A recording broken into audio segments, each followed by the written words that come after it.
Shalom. Kembali lagi saya menyapa saudara di hari yang indah yang Tuhan berikan kepada kita.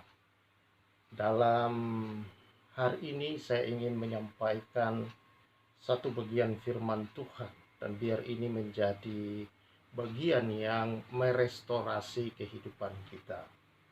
Karena firman Allah itulah saudara yang satu-satunya yang bisa betul-betul dan memiliki kepastian merestorasi kehidupan seseorang. Nah, sebelumnya saya mengajak kita untuk berdoa. Bapa, terima kasih untuk hari yang mulia baik yang Tuhan beri, hari yang diberkati oleh Tuhan, hari yang penuh dengan sukacita, karenanya kami bersorak-sorai. Terima kasih atas anugerah-Mu, dan Roh Kuduslah menolong kami untuk mengerti, memahami, dan mengenal firman-Mu, mengenal pribadi-Mu. Demi nama Yesus. Amin. Satu ayat firman Tuhan, saudara-saudara, hari ini akan kita renungkan secara singkat di dalam 1 Timotius 6 ayat yang ke-10, berkata demikian. Karena akar segala kejahatan ialah cinta uang. Sebab oleh memburu uanglah beberapa orang telah menyimpang dari iman dan menyiksa dirinya dengan berbagai-bagai duka. Saudara, peristiwa pembunuhan ibu dan anak yang ada di Subang akhirnya terungkap. Setelah 2 tahun tidak ada titik terang. Ternyata saudara-saudara, motivasi pembunuhan itu adalah karena uang. Dan uang itulah yang telah mematikan perasaan, nalar seseorang, sehingga dengan tega menghabisi istri dan anaknya sendiri. Saudara, uang memang dibutuhkan. Dan itu hal yang tidak bisa kita pungkiri. Dan juga tidaklah salah saudara-saudara kalau kita bekerja keras untuk memperoleh uang. Karena memang kita harus bekerja untuk kita bisa makan. Namun ada peringatan firman Allah di sini, jangan sampai kita cinta uang. Cinta uanglah yang telah dikatakan di sini, dengan akibat dari cinta uang, orang memburu uang dan menyimpang dari iman. Orang itu tidak menyangkali Yesus sebagai Tuhan Juru Selamatnya, tetapi melanggar nilai-nilai kebenaran Kristus demi uang. Bahkan saudara-saudara, tidak lagi ada waktu untuk hanya beberapa jam saja dalam satu minggu, satu kali dalam satu minggu, yaitu di hari Minggu, 2 jam. Ya, katakanlah paling banyak saudara dia menghabiskan waktu 3 jam. Itu sudah dengan perjalanan rumah gereja. Saudara-saudara yang saya kasihi, itu pun dikorbankan demi uang. Mengejar uang, memburu uang. Lalu kemudian datanglah berbagai duka dalam hidupnya. Ketika berbagai duka menghimpit, dia merasa menderita, dia merasa tertekan akibat daripada uang. Dan inilah saudara ciri-ciri kita cinta uang. Ketika uang telah membuat Anda tertekan, tidak bisa tidur, tidak bisa tenang. Uang membuat Anda merasa resah. Uang membuat Anda merasa galau, khawatir, takut. Itulah ciri-ciri bahwa Anda sedang diperalat, atau dengan kata lebih dalam lagi, diperbudak. Bukan Anda memperalat atau memperbudak uang, tetapi saudaralah yang sedang diperbudaknya. Itu tanda bahwa saudara sedang cinta akan uang. Orang yang cinta uang membuat uang menjadi tujuan hidup, bukan lagi sebagai alat. Uang mengatur hidup seseorang dan menjadi buta akan kebenaran. Kebenaran saudara-saudara tidaklah menjadi bagian yang diperhatikan lagi. Uanglah menjadi hal yang utama. Apa-apa uang, apa-apa uang, apa-apa uang. Tetapi saudara-saudara, Cinta uang membuat orang tidak setia karena mendewakan uang. Cinta uang tadilah yang telah membuat sang suami membunuh istri dan anak.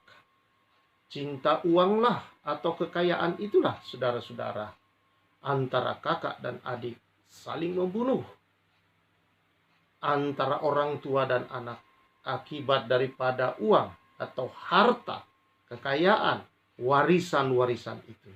Seorang anak tega memenjarakan ibunya, dan menuntut ibunya atau ayahnya di pengadilan dengan nilai-nilai yang sangat tinggi, miliaran rupiah. Saudara-saudara yang saya kasihi, tidak sedikit orang melakukan kejahatan oleh karena uang. Demi uang, saudara-saudara, karena uang didewakan, dijadikan patokan kebahagiaan. Tidak sedikit yang melakukan kejahatan demi uang. Bahkan gereja pecah karena uang. Gereja kacau karena uang. Hamba-hamba Tuhan kacau karena uang. Jatuh dalam berbagai dosa karena uang. Penulis Ibrani, saudara-saudara, berkata, agar kita tidak menjadi hamba uang, tetapi mencukupkan diri dengan apa yang ada. Alkitab tidak hanya memberi peringatan agar kita tidak diperhamba uang, tetapi juga janji bahwa Tuhan akan mencukupkan semua kebutuhan kita, bukan keinginan kita.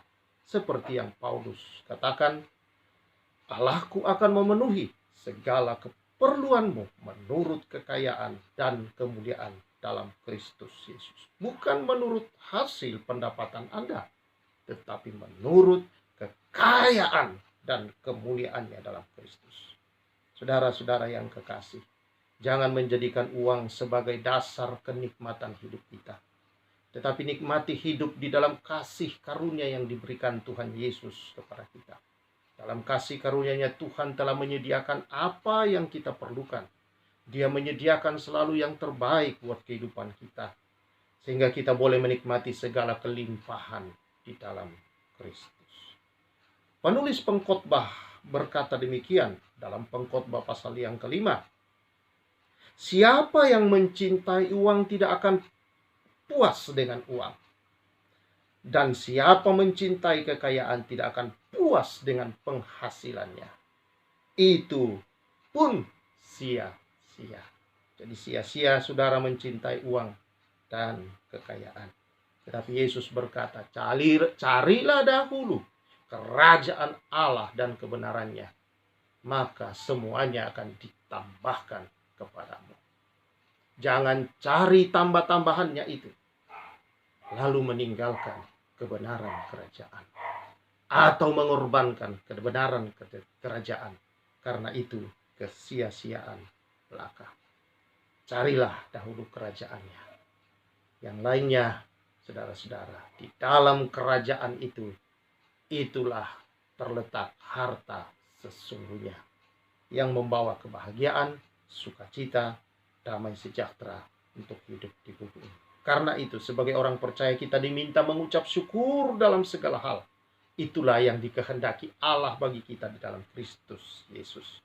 Seberapa yang Anda miliki, seberapa yang ada padamu kalau engkau bersyukur dan menikmatinya di dalam kasih dan puji-pujian kepada Allah, maka itulah kenikmatan, kepuasan yang membawa damai sukacita dalam kehidupan ini. Janganlah hidup karena melihat orang lain.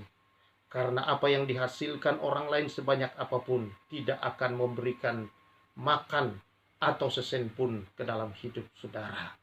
Iri hati terhadapnya saudara yang telah mengajak saudara melakukan hal-hal yang menyiksa diri sendiri.